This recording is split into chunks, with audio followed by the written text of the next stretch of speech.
morning everyone. My name is Neng Ayu Sakinah, attendance number 14, and I'll be your chairperson for today's debate.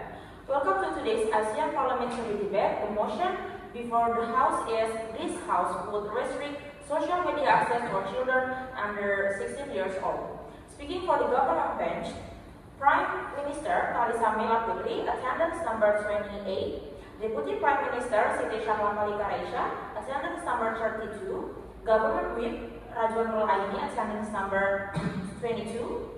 So, from the speaking for the opposition bench, Leader of Opposition Saba Salwassausan, attendance number 9. Deputy Leader of Opposition Raihan, attendance number 30. So, last is Opposition Whip Syifa Fadmanagara, attendance number 42. Before we begin, I would like to explain a few debate rules. Each speaker will have 5 minutes for their substantive speech. Point of information or POIs can be offered from the first minute until the 4th minute of the speech. To mark the start of POI time, I will clap once at the first minute. I will clap once again at the 4th minute to show that POI time is over. At the 5th minute, I will clap twice to indicate that the speaker's time is up. If the speaker is still speaking after that, I will clap repeatedly after 20 seconds as a reminder to finish the speech. For reply speeches, each speaker will have up to 3 minutes and no POIs are allowed during reply speeches. I will clap once at the 2nd minute to show that there is 1 minute remaining. I will clap twice at the 3rd minute to indicate that the time is up. If the speaker continues speaking, I will clap repeatedly after 20 seconds as a reminder to conclude. Please respect the time limits and listen respectfully to all speakers. Now, without further delay, I would like to invite the Prime Minister to open today's debate. To Talisa Putri, the time is yours. Thank you. My name is Talisa Putri, attendance number 28. As Prime Minister, I proudly propose the motion. This House would restrict social media access for children under 16 years old.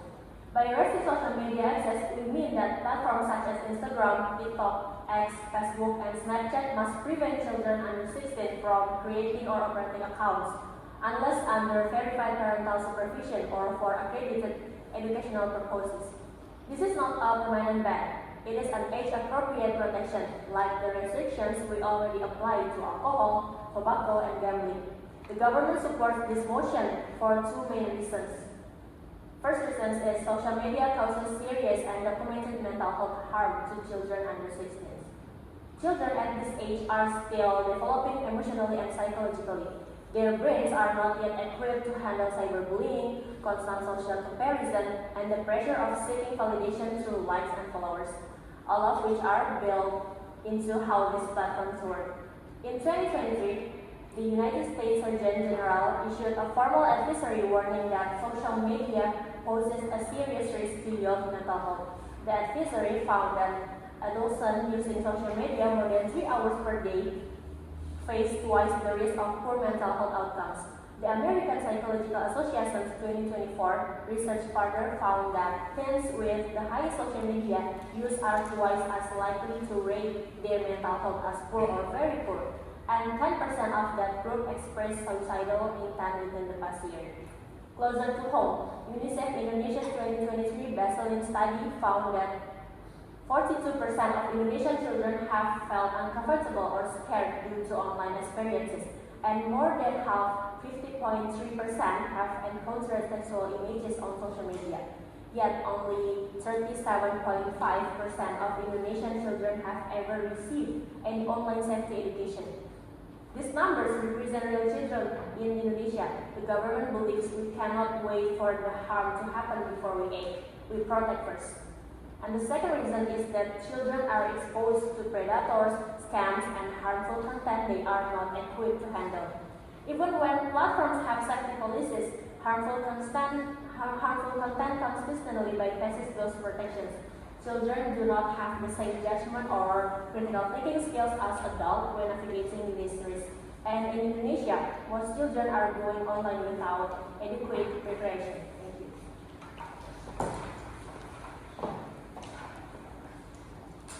Okay, now I'll invite from a leader of opposition to Saba Salwassausan. The time is yours. Alright, thank you, Madam Chairperson. My name is Saba Salwassausan. Attendance number 9. The opposition will reject this motion. We agree that social media has dangers, but restriction is the wrong answer. The right answer is the education and guidance.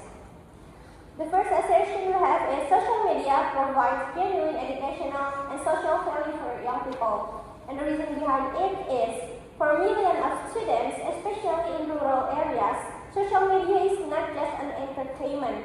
It is their most accessible source of information and community. Restricting access takes away these benefits without a replacement.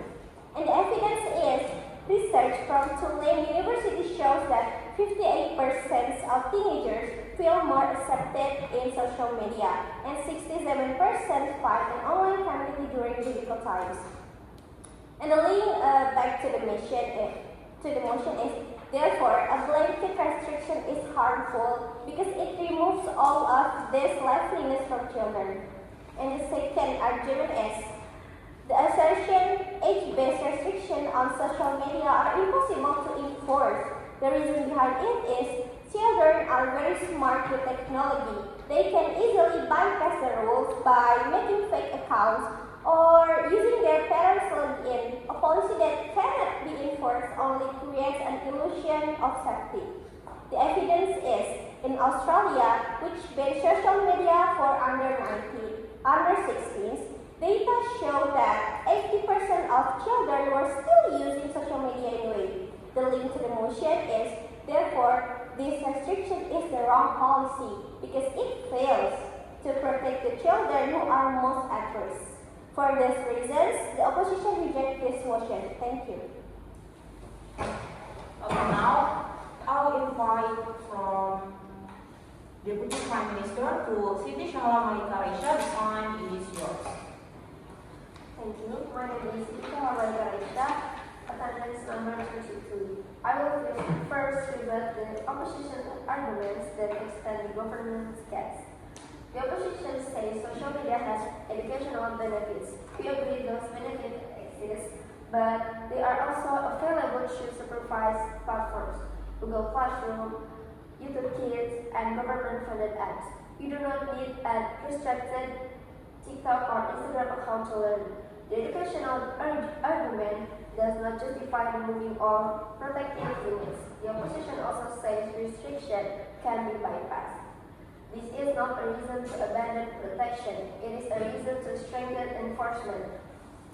We still maintain age limits on alcohol, cigarettes, and gambling, even though some young people find ways around them.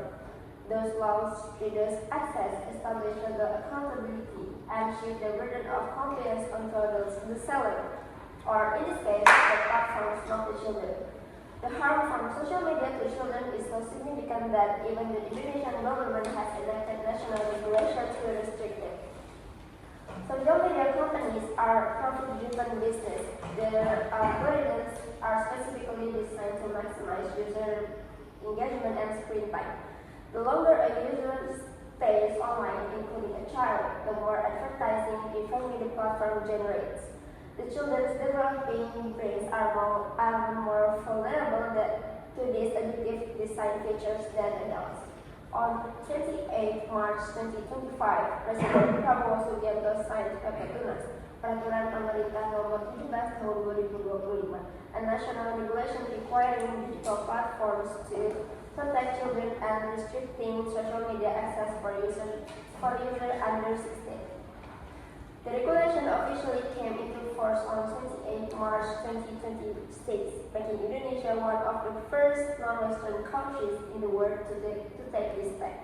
Following Australia's landmark law in 2024.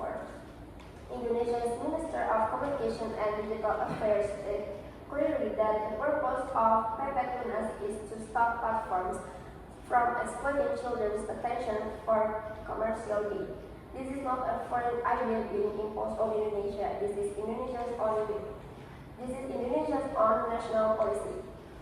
Yes. Okay, thank you. Usually educational resources are available on supervised platform, but in Indonesia, many families, especially in rural areas, cannot afford bank subscription or access for household portals. For these children, social media is the most accessible free educational resource they have. How does the government protect its children's right to learn? I'll give you a minute. So the motion before this House reflects a decision that the Indonesian government has already made. We are simply asking this House to affirm it. The government remains firmly in support of this motion. I will answer your question. We recognize the digital divide is a real issue in Indonesia and it is one the government takes seriously. However, the solution to inequality of access is not to remove all age-based protection. It is to invest in free, supervised digital education tools, which Indonesia is actively developing under the PPTNAS framework. We are not denying children's right to education. We are arguing for several pathways to achieve it.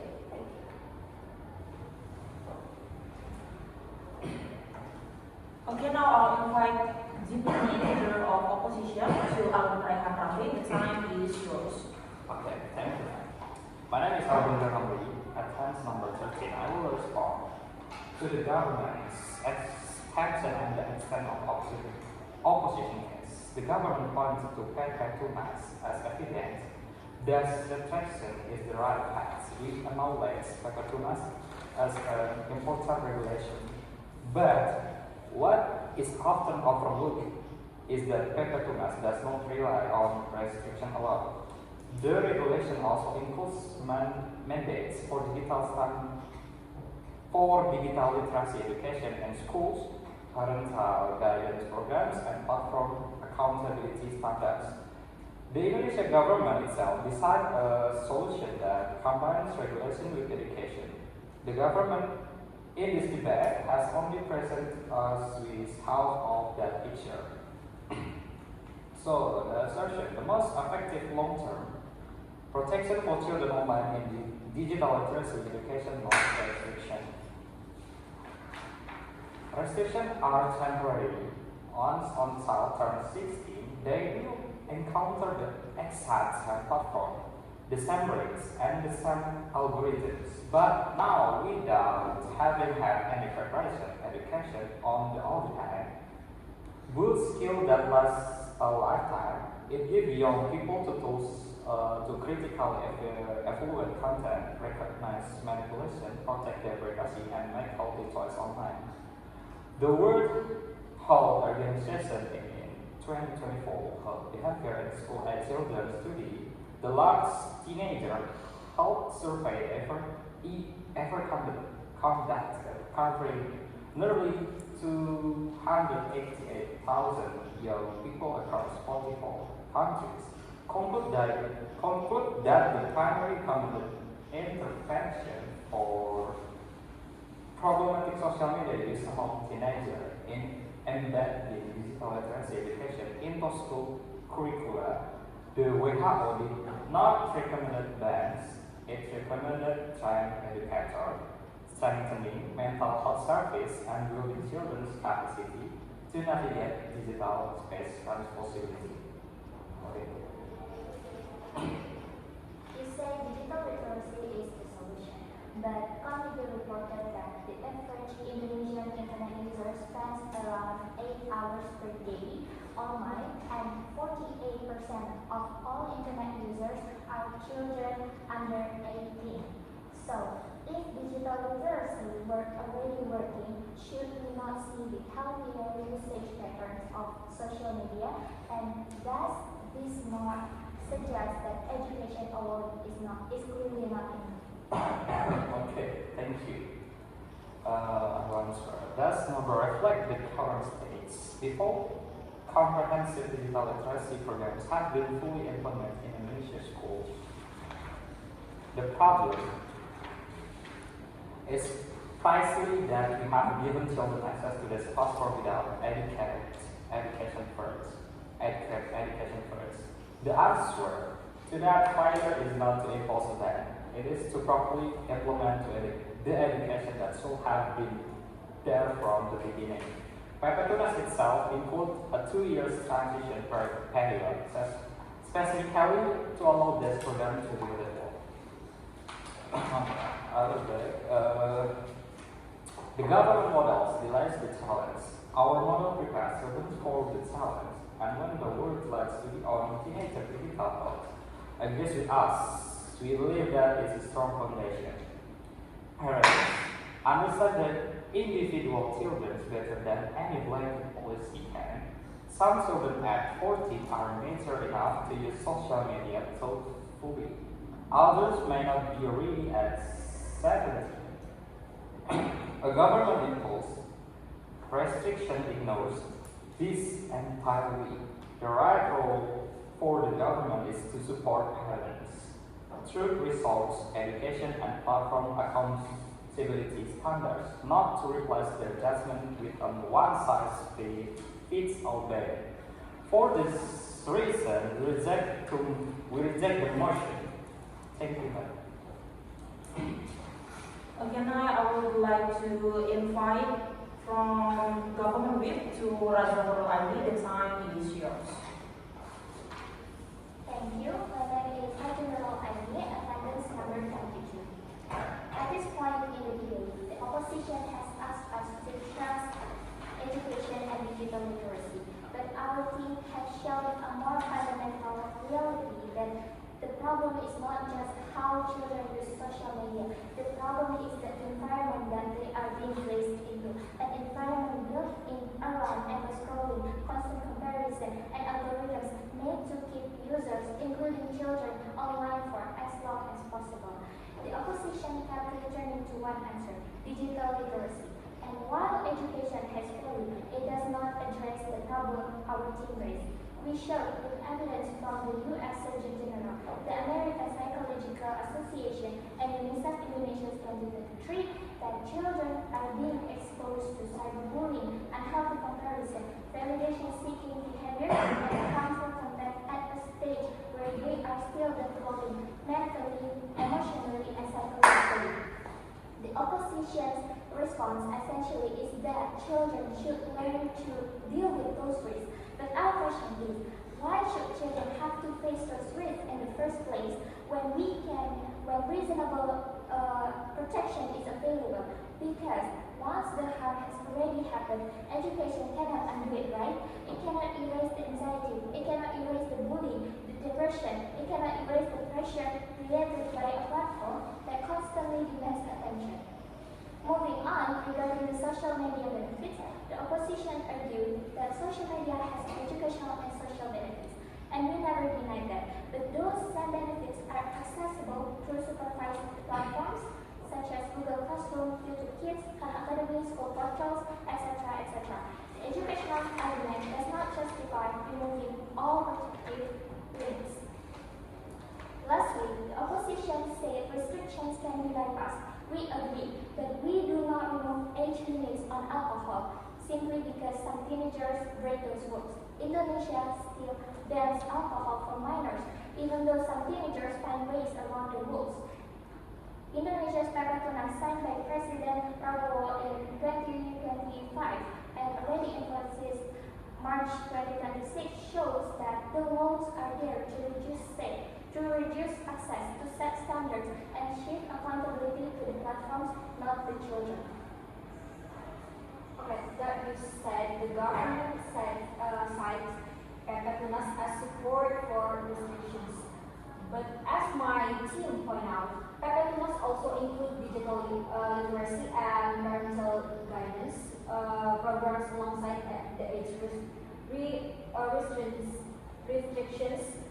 Does the government acknowledge that restrictions alone without the education's component is insufficient and that the opposition's emphasis on education is therefore also correct?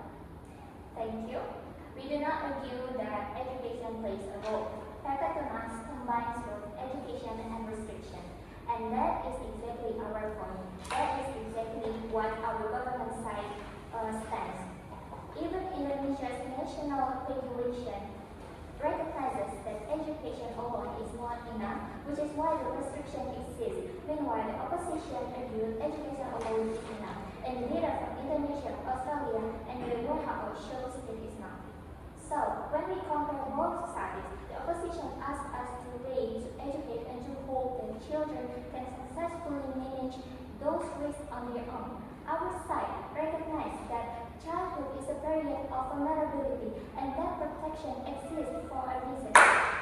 We are not saying social media has benefits. We are saying those benefits should not come at the cost of children's safety, well-being, and healthy development. And for all those reasons, we remain proud to propose. Thank you.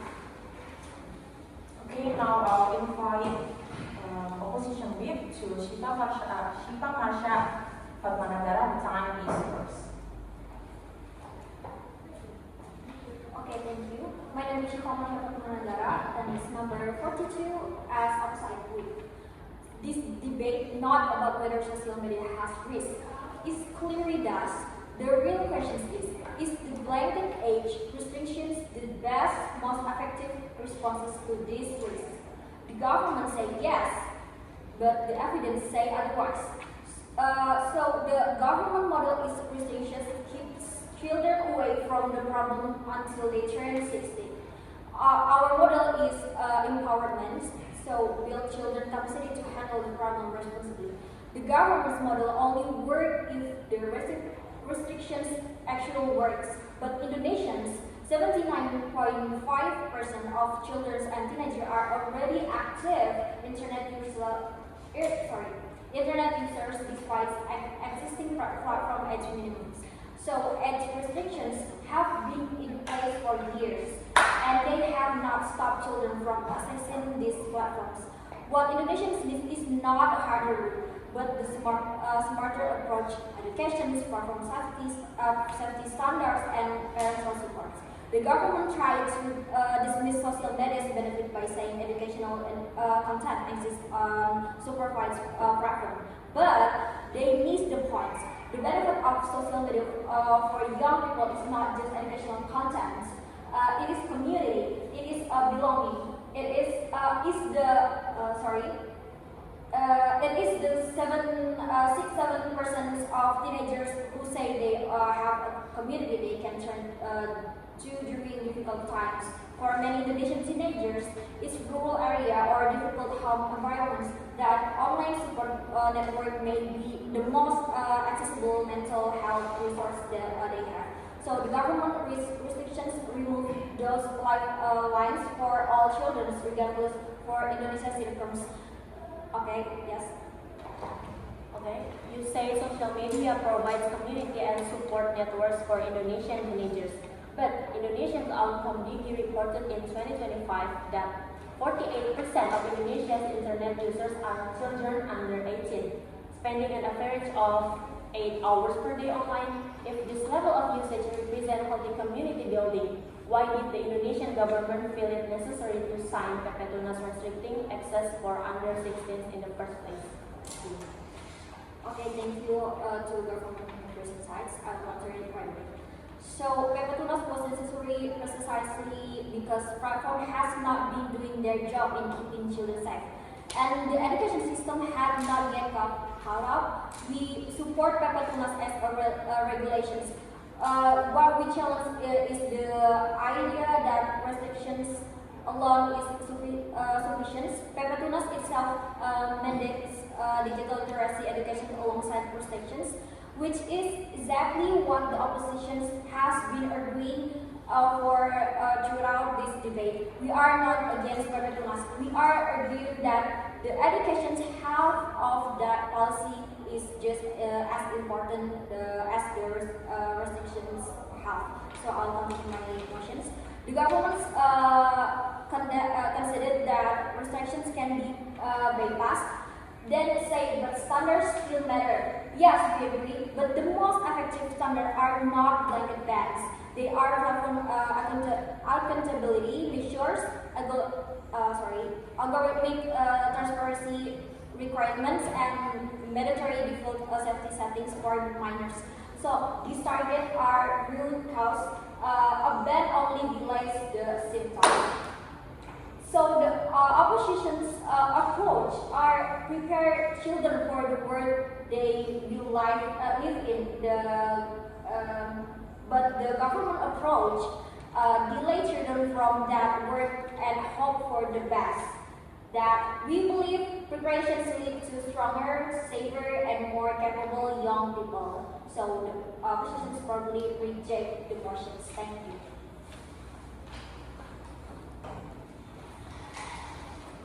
Okay, now I will invite the reply speech from the opposition bench. The time is yours. Alright, thank you, Madam Chairperson. Today, the government want us to trust restriction, but we ask you to trust education. The government keeps talking about paper-to-nurse, but they forget that paper-to-nurse is not just about restriction. It also mandates digital literacy and parental guidance. Even our government knows that education is necessary. We have shown that 79% of Indonesian children are already online. We also show that the WHO recommends education, not bans. Social media is a place where many children find community and learning. The government wants to hide the children until they turn 16 and then throw them into a digital world they don't understand.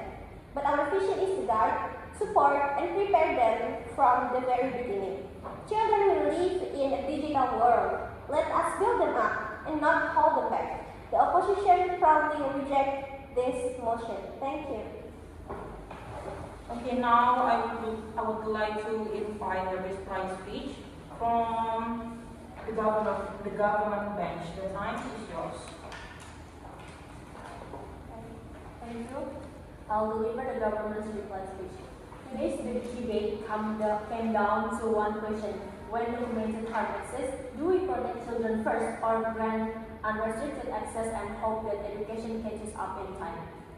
The government said protect first, and we were not alone. The US Regent General said protect first.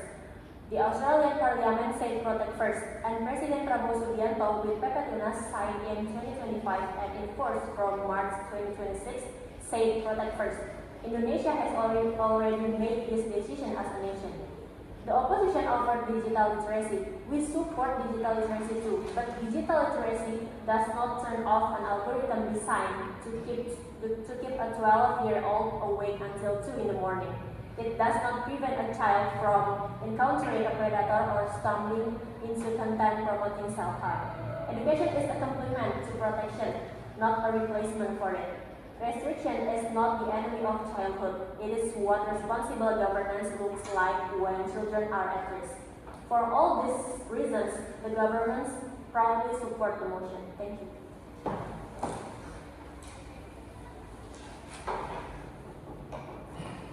Okay, thank you for all the speakers from both the government and opposition branches for your insightful argument and active participation in today's debate.